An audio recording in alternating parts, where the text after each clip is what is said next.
Hello and a warm welcome to the AI with Arun show. In this episode, we'll unpack how semiconductors fuel AI, smartphones, and beyond, shaping everything from innovation to global trends. So, whether you are curious about chip making basics, new breakthroughs, or building a career in this fast moving industry, you'll find answers to every question. Because in this episode, we're joined by Dr. Sneh Saurabh, who is a distinguished professor at IIIT Delhi and a leading expert in VLSI design, nanoelectronics, and energy efficient systems. He has a PhD in IIT Delhi and a rich blend of academic and industry experience. Sneh is passionate about driving innovation in chip design, automation, and AI powered hardware. So, Sneh, a very warm welcome to our show. Thank you. Thank you, Arun. For our early to mid level audience, explain what exactly is a semiconductor and why are they so important in this modern world of AI. Semiconductors are basically materials whose conductivity is not as good as a metal like copper, gold, and so, and not as bad as an insulator. It is something in between, right? So the examples are silicon and germanium. Now, why it matters is that we can actually engineer semiconductor materials to make it work either as a metal or as an insulator based on our requirement by adding some impurity or chemicals or by applying electric field in a certain way. And this property of semiconductor is utilized in making what are known as transistors, where with which we can control the flow of current and we can make it work as a switch, right? We can turn it on and turn it off based on our requirement. And we can actually make logic gates out of it. And using those logic gates, we can build bigger systems and all the digital revolution that we are seeing today are actually powered by these nanoscale transistors. They are extremely tiny at the dimension of nanometers, and they are powering all our gadgets like smartphone, cars, engine controller, refrigerators, and even missiles and many other things, right? So all these devices or equipments or gadgets contain chips, and inside these chips there are say millions and trillions of transistors. And without these semiconductors or transistors, there would have been no internet, no smartphone, no AI, no drones, and most of the things that modern we associate with wouldn't exist, right? So the thing is that these semiconductors or chips are hidden inside a box, and within these chips, the transistors are further hidden, right? So it is not very common for the for a layman to know that actually what is powering these things, these transistors actually inside that. And if you want to annoy someone, you can just ask a person that how many transistors do you have in your pocket.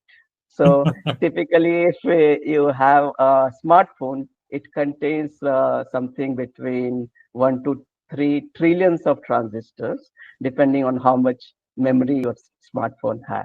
Wow. So that is very insightful. So what you said was from silicon to transistors, logic gates to all the digital transformation that we are seeing. So they highlight for our viewers, in particularly we keep hearing about 9 nanometers, 6 nanometers, 3 nanometer chips, right? And somehow sometimes higher numbers. So what do these numbers have to do, particularly with AI and IoT devices? Okay, so see the semiconductors or transistors were invented in late 1940s or early 1950s and 1960s when the integrated circuits were invented. And from then, what is a trend in this semiconductor industry is going towards miniaturization. Miniaturization meaning that you want to make the transistor smaller and smaller. So what happens is that when we make these transistors smaller, then we can pack within a given area more transistors, and it has been observed, or this trend is there that since 1960s or so, the number of transistors within a given area has actually exponentially grown over time, over years, right? And when these transistors are smaller, the cost decreases, cost per transistor decreases, the speed and performance of the transistor improves, and many good things happen, right? And this trend has been continuing for last 60 years. But what has happened in last 20 years or so, that the the power or the capabilities of these semiconductor chips have grown tremendously, and now we can pack so many processors within a single chip, right? And since last 20 years or so, there has been a trend of or there is a particular kind of processors which are known as GPUs, which work in parallel, right? Which has which do computations in parallel, and which were earlier meant for graphics processing. But those things are actually very useful for machine learning and AI and those kind of things, right? So this is one of the reasons that since last 20 years, that power and capabilities of the semiconductor chips have grown tremendously.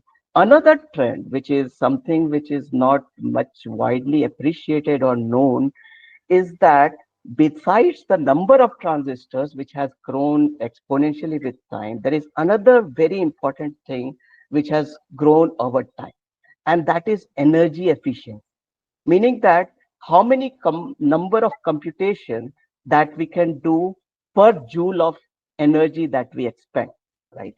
And that has also actually increased exponentially over time, and this was observed first by what is known as Kumi's law. People know about Moore's law, but this is what is Kumi's law, which is about the energy efficiency.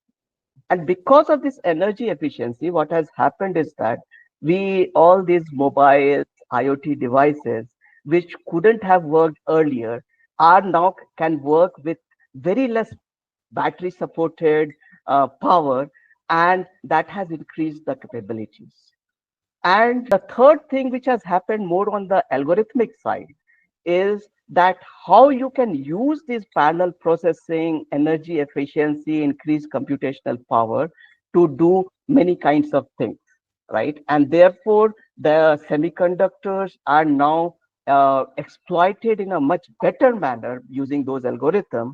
And we are witnessing this AI where a semiconductor is actually powering the intelligence, and the IoT devices and the connectivity of the devices has increased tremendous, right?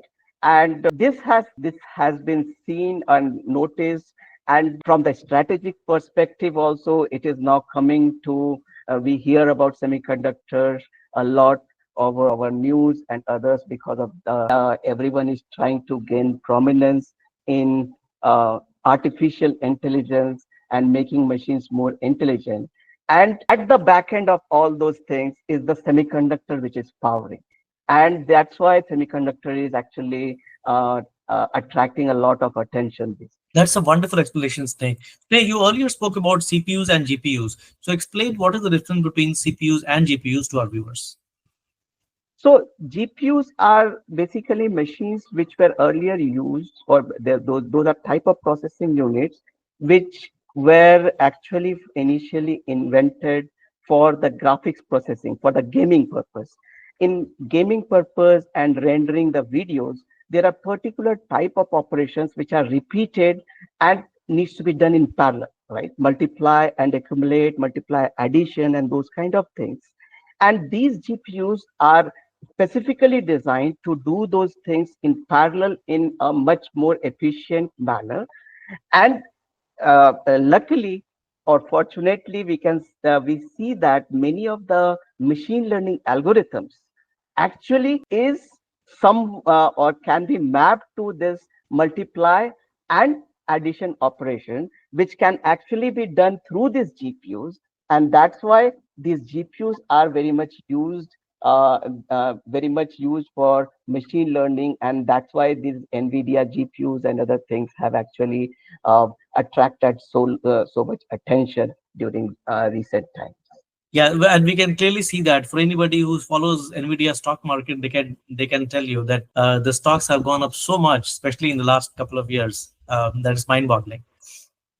So, Sneh, explain to our viewers about how the manufacturing process works from a semiconductor. So, you have all of these, the actual raw material that you have all the way to a chip. How does the manufacturing look like step by step?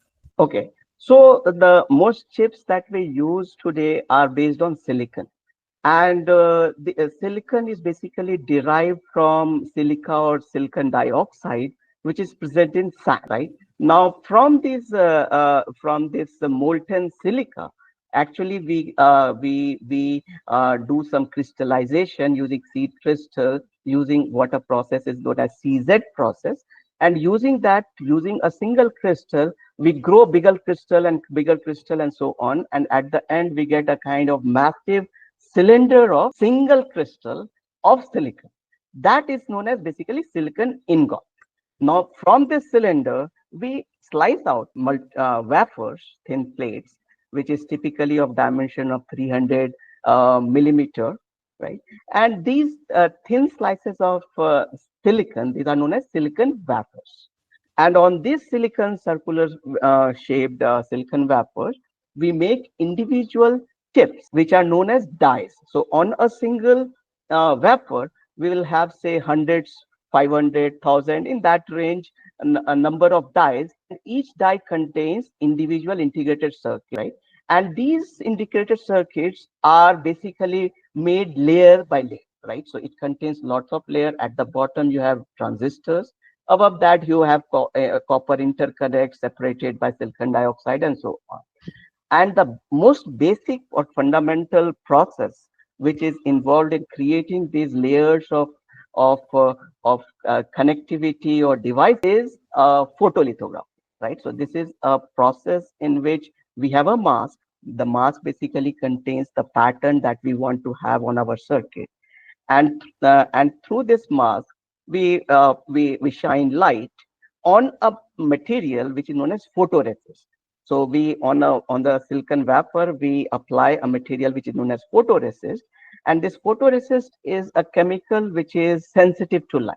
So wherever the light falls, it becomes soluble in some substance, and wherever doesn't fall, it remains insoluble, right? So basically, using this photolithography, we get a pattern on the mask, which is pattern on the photoresist, and which can be transferred to the wafer using some etchant. And this step of photolithography is carried out many times. And besides it, there are other process steps such as ion implantation, oxidation, deposition, metallization, and so on. So there are hundreds of various fabrication tasks which are carried out step by step in sequential manner. And at the end, we have a circuit built on our wafer, silicon wafer.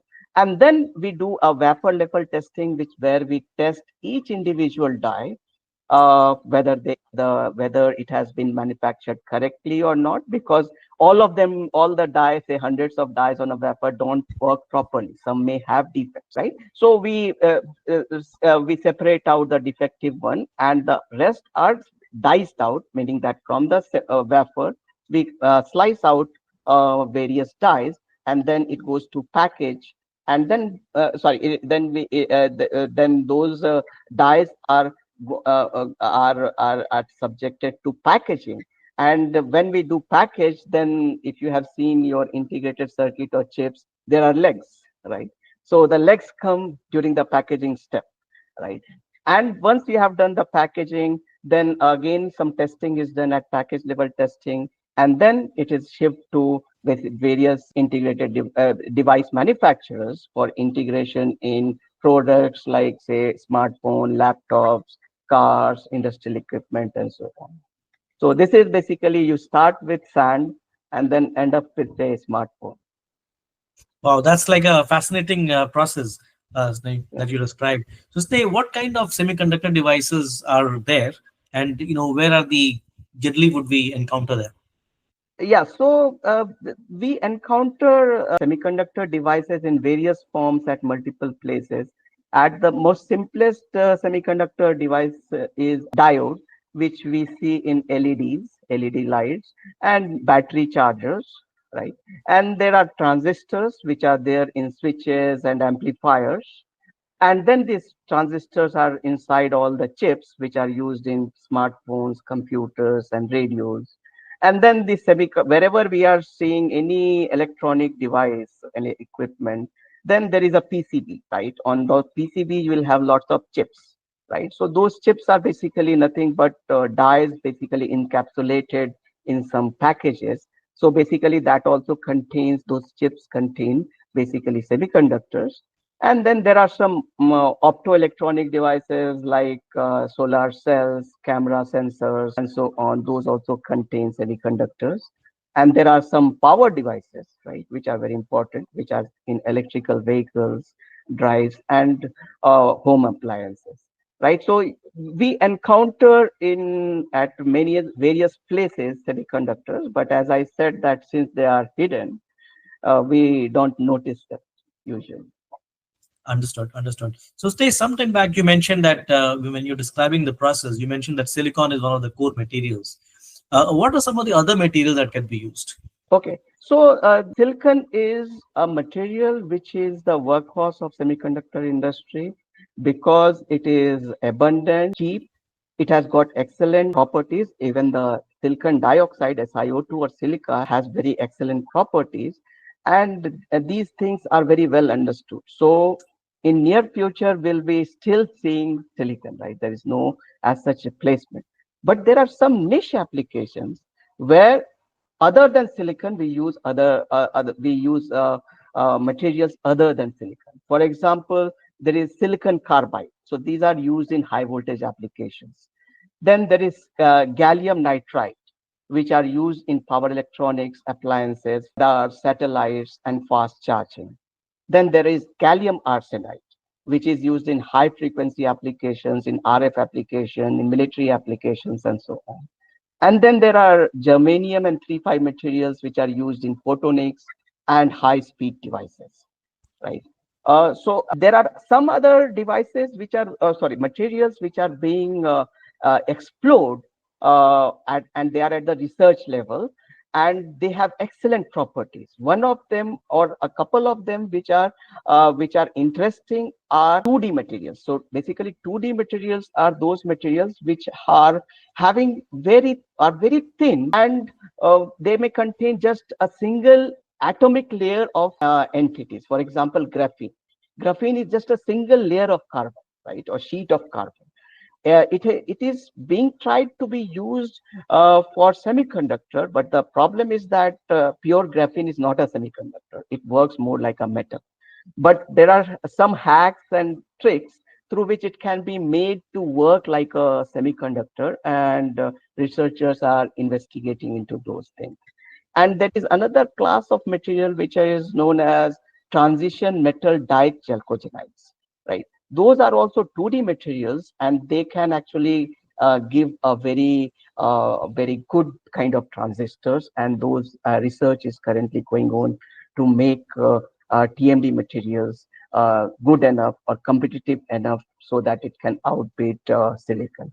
But these are still far away, right? So I think in near future silicon will be there. That is the bottom. All right. So that's a good insight. Silicon is still here to stay. All right. So Sneh, in terms of design and manufacturing, I mean, obviously this is a very, very complicated process. So what are some of the technological challenges that manufacturers and designers face in this issue, and how are they working around it? So see, I think that since last 60 years, we have been trying to miniaturize the transistors and so on. So there are some challenges which is never existing, right? So what happens is that what you have certain state of semiconductor technology, and at this point of time, the challenge is that can I make further miniaturization? Can I make it better and better and so on? So these challenges are ever these will always be existing, right? And actually, when we want to go to smaller devices, the biggest challenge is that how can we print those finer features using photolithography, right? Because we are using light, and light has some diffraction and those kind of properties. So because of that, we will not be able to print fine features, right? So recently UV lithography is there, but there are still challenges in UV lithography related to throughput, right? And also we want to increase its resolution further, and people are looking into beyond UV. That is one of the biggest challenges, right? And the second challenge is energy dissipation, right? Energy required to do a computation. So just to give you a perspective, the human brain works at 20 watt of power, right? While if we look into the ChatGPT clusters, it is estimated that it takes 1 to 10 megawatt of power. Though these are not apple to apple comparison, but you can understand that our body, our evolution has made us so efficient that we work with so less power, just 20 watt of power, right? So what I want to impress is that we are, though in terms of capabilities, we are moving very good on AI, right? There are many capabilities, even creativity, which AI is able to deliver.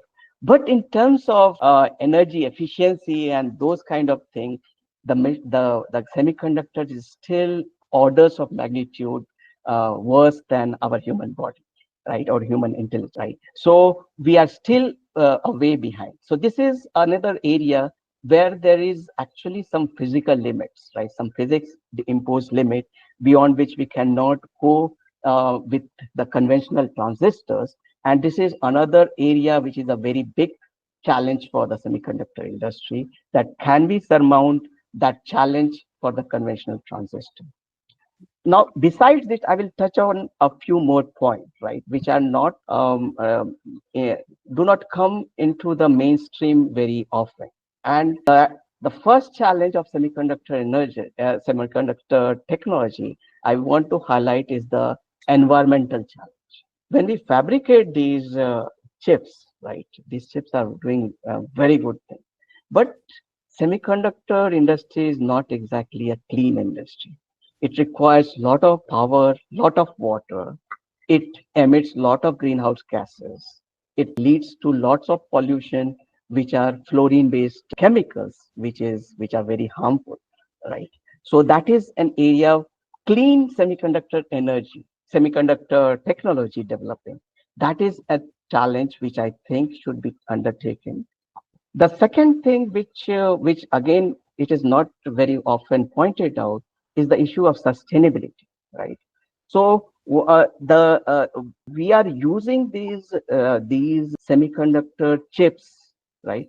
And after we use it, we simply throw it, right? These add to our e-waste. How are we handling those e-waste?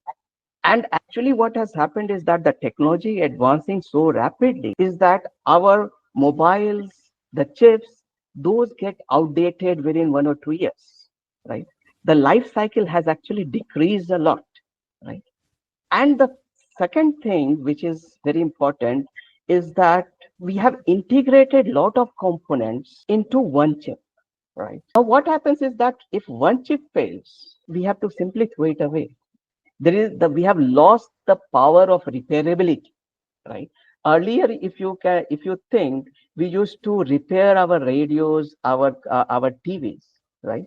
But nowadays, if your TV goes down, you simply throw it, buy the new one. That is cheaper, right?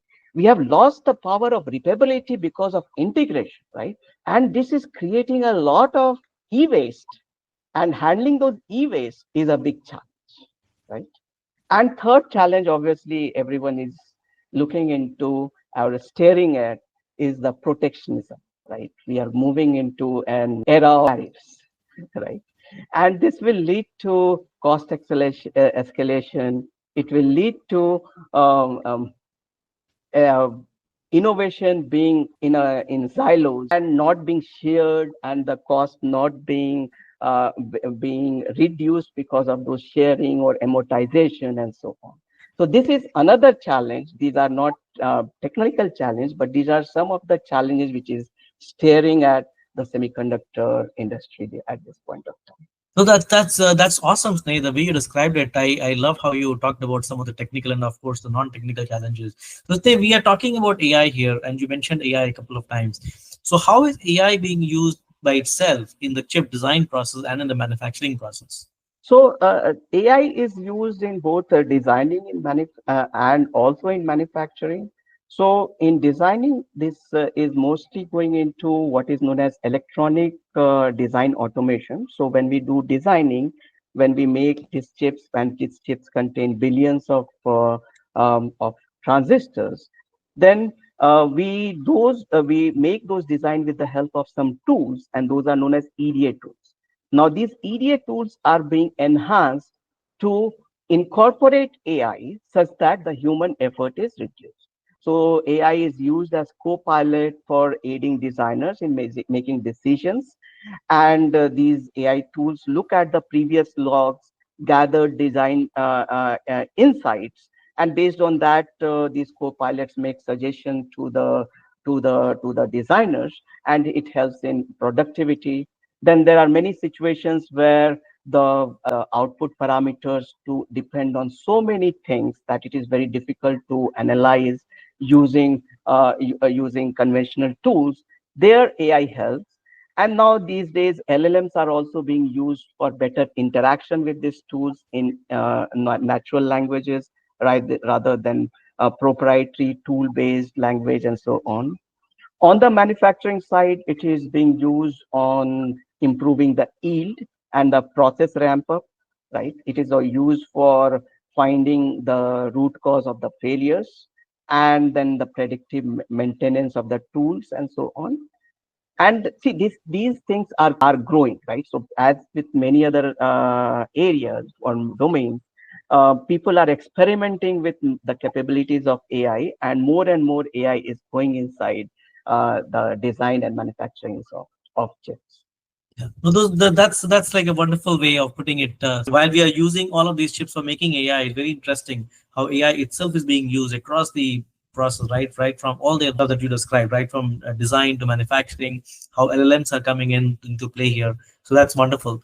Okay, so if I'm a student today, or if I'm a young professional and I want to learn more about semiconductors and create a career in semiconductors, what are the foundational skills that I should be focusing on? Okay, so if someone wants to go into the semiconductor industry, there are some essential skills which everyone should have. The first is related to physics of the semiconductor devices. The second is circuit theory. Third is basics of analog and digital circuits, and some basic concepts of computer architecture. So these four things, I say, these are essential. These are, without this, you cannot go into the semiconductor industry. Then there are some skills which are useful, and these are design and verification flow, then the knowledge of IC fabrication. There should be some experience of programming, because at many places you need to do program in the semiconductor industry, and exposure to AI and ML. So that is also very useful these days. But again, if a note of caution I want to give for to the students here is that at this point of time, AI and ML are not matured enough. So if you are using AI and ML for your study purpose, right, use it with care, right? AI is a very good tool for a good engineer. It will make you an excellent engineer and so on. But for a novice, if you too much rely on AI, Chat GPT, and those kind of things, it will actually suppress your learning capabilities. And many a times, these Chat GPTs produce wrong information. And since you are not an expert, you are still a learner, you may not be able to differentiate between them, and you will learn a wrong thing, right? So for an expert or a good engineer, AI is a very good tool to improve the productivity and make them better. But for novice, it should be taken with care, right? Besides this, there are some soft skills which should be there for the students who want to go into the semiconductor industry. First one is the curiosity, because the semiconductor industry progresses very fast. You will be soon outdated if you don't keep on learning. And the second is teamwork, right? Because most of the things happen in teams, so that the teamwork should be there, right? And thinking out of the box is something which is highly appreciated for innovation and other things. So I think these are some of the basic things, basic skill sets which are needed for a student or a young professional trying to go into the semiconductor industry. That's awesome, Sneh. Not only did you highlight the foundational skills that are needed, but also some of the softer skills. And I do want to highlight one thing that, Sneh, that you spoke out to my audience, which is if you're a learner, then ChatGPT or equivalent tools, Gemini, Claude, Grok, they are great. But then make sure that you're learning the right way. If you use too much of, maybe you'll get a great grade in your exams and pass out with flying colors. But then what it also means is that what kind of learning are you having? So make sure that you focus on the learning rather than on getting great grades using a tool like ChatGPT. Wonderful. Still, let's take a look at the future outlook. And particularly, there's a global chip shortage, right? You spoke about earlier about some of the tariffs, which are encouraging different kinds of behavior among countries, among different demographics. Where do you see this play in the next 10 years, right? And what role do you see AI play as this whole design and semiconductor in supply chain as that evolves? Okay, so you talked about global chip shortage, right? So I will want to explain this a bit, because there is a lot of misunderstanding about the global chip shortage. I think you meant global chip shortage that we witnessed during COVID time, right? Are you referring to that, right? Yes, Yeah. yes. So yeah. So I think if we look into the production of chips, you will be surprised to know that in 2021, the chip production was 13% higher than 2020. During the COVID time, the Oh, production was high, right? So then why there is a shortage? So the shortage is not because of the supply side. The shortage was because of the demand, right? Because suddenly there was a spurt in the requirement of the chips from the laptop, from the servers and others, because of the work from home, online transactions, and so those increased suddenly to the next level, right? And the shortage was not because of the supply, which is mostly in the news, but it is because of the demand, actually, because supply actually increased. And if the demand suddenly increases, there will be always a shortage, right? Now, another thing which is highlighted, and that during that time, these automakers couldn't make their cars because of chip shortages, and as a result, there was an estimated $210 billion of revenue loss to these automakers, right? So they highlight this as a chip shortage and the problem in the supply side. But the real thing, if you look into what had happened, is that these automakers follow the strategy of just in time, JI, right? So what happened is that when the COVID hit, they predicted that demand will go down. They canceled the orders from the fabs for the chips, assuming that there'll be the demand will come down, right? And these fabs and chip makers, they were happy because there were other customers. Because of sudden increase in demand, they were asking for chips, so they basically shifted their capacity from automakers to those segments, right? But what happened is that there was the demand in car didn't drop as expected. It sharply returned, bounced back. But by that time, these semiconductor manufacturers, chip makers, had already pulled out the capacity from the automakers and had shifted to the other side. And when there is a cycle of production, when you start a production of a chip, it goes through a few months of cycles before it comes out. So if you make a change, it will be reflected after a few months. And during this time, these automakers had chip shortfall, right? So there was actually not a problem in the supply side. It was the management of the inventory on the automakers, which led to the problems on their side, on their loss of revenue. So there is a now there is a talk that we should move from just in time to just in case kind of method or strategy, and therefore we should have lots of foundries, right? But the problem is that a correct solution?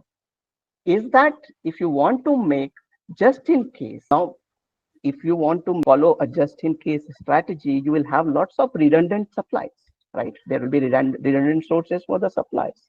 Is it prudent to make lots of foundries, or is it prudent to jack up your inventory in the automaker side, right? So this is a question. To me, it looks more prudent to actually manage your inventory in a manner that you manage just in case, right? But it is easy to create a narrative that there was a shortfall and therefore we need to invest this much amount in our country and make these things and so on. And now every country is going into what is known as a protectionist way. Everyone is trying to be self-sufficient in the semiconductor ecosystem. Now, from a strategic perspective, it makes sense, right? But from economic perspective, it doesn't make sense at all. Why? Let me explain, right? There are three reasons why it doesn't make sense. The first is that fully self-sufficient is impossible. You can never be. Why? Because it requires so much resources. If we look into the supply chain of semiconductor, there is only one company which is supplying the EUV machines, and that is ASML in Netherlands. There are only a few companies in Japan and Korea which supply semiconductor wafers, right, or silicon wafers. There are, so replicating all of them in a single country is simply impossible, and this can never be achieved, right? Self-sufficiency can never be achieved. The second thing is that this fab business is a very costly thing, right? Meaning that to set up a fab, we require an investment of say $5 to $10 billion, and the economic lifespan of these fabs are 10 to 15 years. So after that time, it becomes obsolete, and basically you need to run your fab at full capacity to be economical, right? Now, if you create so many redundant fabs, will you be able to draw sufficient business to become profitable? That is a big question.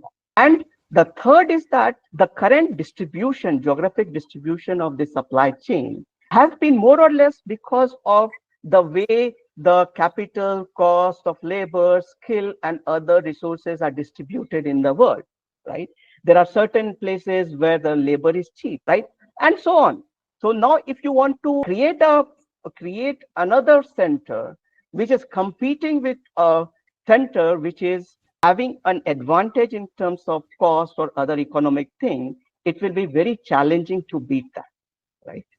So I see that this kind of thing will be going on for a few years. Every country will try to do that, right? But in the long term, many of these entities will struggle to survive, right? If they are in direct competition with more economic entities, right? So you can do it for a short time by using government aid and other things. But long term, economics will drive these things. And just for clarity, earlier there were lots of fabs, but many of them shut down, got merged or acquired, and now we are left with only a few fabs which produces chips at the advanced node, right? It is not simple. So economically, this kind of distribution has been made over the years, and therefore government initiatives, tariffs, and other things can drive it for the short term, not for the long term. This is my take. Right now, we'll see what will happen. but it doesn't make economic sense to have this kind of shifting of business in the semiconductor system. Yeah. Stay, and this ties back to what you said earlier, that this is a very collaborative process, right? When you're talking about the foundational skills, one of the things you mentioned was this is a very collaborative process. So I hear what you're saying, that even for countries, it's not in the best interest of humanity of the globe to compete amongst each other, but rather to collaborate in this process so that everybody does what they do best, and together as a community, of countries, we can generate more of these devices and more of these semiconductor chips. So, Sneh, in your opinion, India has also started doing a lot of role, new manufacturing in India for semiconductors. What role do you think India is going to play? Okay, so let me just give you the perspective that India is already playing a major role in global semiconductor ecosystem, right? So especially in the design space, right? So there is a estimated 20% of the global chip designers are in India, right? So it translates to around 3 lakh skilled workers, and most of the biggest design firms such as Intel, AMD, Qualcomm, MediaTek, Nvidia, TI, and many others, all they have their R&D centers in India, right? Mostly in Bangalore, Hyderabad, and Noida, right? So these centers employ more than a lakh workers in these what are known as global capability centers, GCC, right? But despite such contribution, India as a country is not recognized well as contributing to the global semiconductor ecosystem. The reason being is that there is no product-based company in India which, or a unicorn in the semiconductor design which you can name, right? So these workers, these GCCs are working for the country, for the multinationals, right? And all the credits goes to the multinational, right? So if you are a second fiddle, no one notices, right? So that has happened. So what change India need to do is that these India should have some unicorns, some very great companies, which in the design space, product-based company, so that the skill that India has is utilized for the purpose of for the strategic purpose also, and giving the give and the recognition of the country, or the contribution of the country is well recognized, right? See, from these GCCs, it is estimated that 5 to 10% of the top performing people, right, or engineers, they migrate, right? And if you look into the design ecosystem outside India, at many companies, that the top designers are actually Indian, who were earlier in the GCCs in India, right? So India is actually exporting a lot of talent, right? Exporting a lot of talent to the other countries in terms of semiconductor design. And this contribution will be recognized once there are some product-based Indian companies which utilizes and showcases to the world that this is something which is worth noting. Now, coming to the manufacturing side, now India is basically trying to go into the manufacturing side of semiconductor, which is more or less non-existent at this point of time. But there are many interesting developments which are taking place within last 3-4 years, right? So one of them is Tata Electronics and Powerchip. They are together investing in CMOS fabrication in Dholera, with an investment of around $11 billion, right? So this is kind of the first fab which is expected to come within a couple of years. And there are around 10 projects that are in various stages of approvals and implementation. And some of them will be operational within 2 years, right? Now, I see two very good things in these initiatives. The first is that these are not mere rhetorics. These are developments which are coming on the ground. It is not just on papers, right? Things are actually coming out on the ground, and we will see within 2 years or so some of them actually going into the production, right? And this is for the first time, because since I am in the industry for last 25 years, right, we are hearing that there will be a fab in India. but this is the first time where actually things are working at the ground level. And the second thing is that I think India has taken a good strategic move in not having a direct competition with the bleeding edge fabrication. India is trying to go into mature kind of technology, older technologies, where the competition are tough, but there is a market, still a market, which can be tapped, and that will also give some self-reliance to the country, right? So that is a very good initiative that is not going into direct competition with the other fabs and other things. And it is also diversifying into areas like high power devices, packaging, and so on, which are low investment thing, low risk thing, but it will establish, or at least give India a start in terms of fabrication. So these are some of the good things which I see happening in India since last 2 3 years, and we need to keep this momentum up.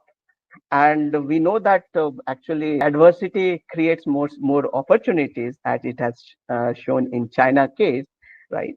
And and I think some push from the others, some pull from the government will help develop a very good ecosystem in India in coming years. I am very much hopeful. Yeah, so that's a wonderful explanation. Just to summarize it for my viewers, you spoke about how design, right? A lot of designers are actually based in India. India needs to have a product-oriented company coming out of the country. Then a lot of the manufacturing is already starting to become operation now or in the next couple of years. And more importantly, India is tapping into markets which are not very competitive. So not in the cutting or the bleeding edge of technology, but in other segments where the investments are relatively low, or there's not much of competition, but there still is a market. So that's like a wonderful strategy. All right. So stay with that brings us toward the final segment of our show, which is the rapid fire round. So here's my first question to you: silicon, gallium arsenide, or something else? What is your favorite semiconductor material? Silicon. Silicon. Okay, and you rightly So said that. yeah. If we go into exploratory thing, then graphene and TMD, these are my favorite. Okay. All right. Next question. So, what is the most exciting application of semiconductors today in one word? AI, nothing else. Yeah, nothing else. Yeah, you're right. Okay. All right. The third one myth about semiconductors that you would like to bust. Okay. So you talked about technology nodes like 7 nanometer, 5 nanometer, 3 nanometer, and so on, right? And when we talk of this and give a nanometer kind of thing, there is an implicit assumption, or what we understand is that the transistor size is actually becoming of size of 2 nanometer, 3 nanometer, or 5 nanometer. But that is a myth. These are doesn't these don't these sizes 2 nanometer, 3 nanometer, or 7 nanometer do not reflect the size of the transistors. These should be treated simple as name or version. You say that iPhone 15, 16, 17, or whatever, right? The version name. So these should be just treated as name. What it means that 5 nanometer will be better than 7 nanometer in terms of performance, in terms of cost and density, and so on. But this shouldn't be treated as the size of the transistors, because once we treat it like that, what we think is that where will we go? We are going into angstrom. How smaller a transistor be? That is not the case, right? Transistor is still, if we look into the channel length, it is still around 15 nanometer or 20 nanometer. Hmm. Okay, Deo, that's a good one. I'm sure a lot of our audience would find that to be insightful and interesting. All right, the next one that they have, the most underrated skill for a semiconductor engineer. I will say debugging, right? Debugging in the most general sense, right? So we debug design, we debug semiconductor, we debug silicon, we debug system, and so on. Everyone we do debugging, but debugging is not a cool word, right? So it is underrated, and often we use some cooler word like fault diagnosis, anomaly resolution, root cause analysis, code surgery, right? All these actually refer to debugging, and debugging is a skill which is highly underrated, but is the primary skill of a semiconductor engineer. right? So for my audience, if somebody says, "Oh, you're debugging," so don't feel undervalued, because you could be called by a fancy name, but that's really what you're doing, and that's an important part of the overall process. All right. And then the last one I have, that if you could collaborate with another tech leader, past or present, who would it be? Okay, so I would like to collaborate with Professor Supriyo Datta, Purdue University, right? So he's one of the most original thinkers in the field of nanoelectronics and an outstanding teacher. He is known for the development of spin transistor, and based on his work, now a lot of memory devices based on spin are into production, right? And recently, he has pioneered what is a probabilistic computing, an area where our research group is also working actively. And if given a chance, I would like to collaborate with him, Professor Supriya Datta. Yeah, wonderful, Sneh, and hopefully we could have him on the channel sometime. But with that, we come to the end of the show, Sneh. Thank you so much for taking the time to talk to our viewers. Thank you, Arun. Thank you very much.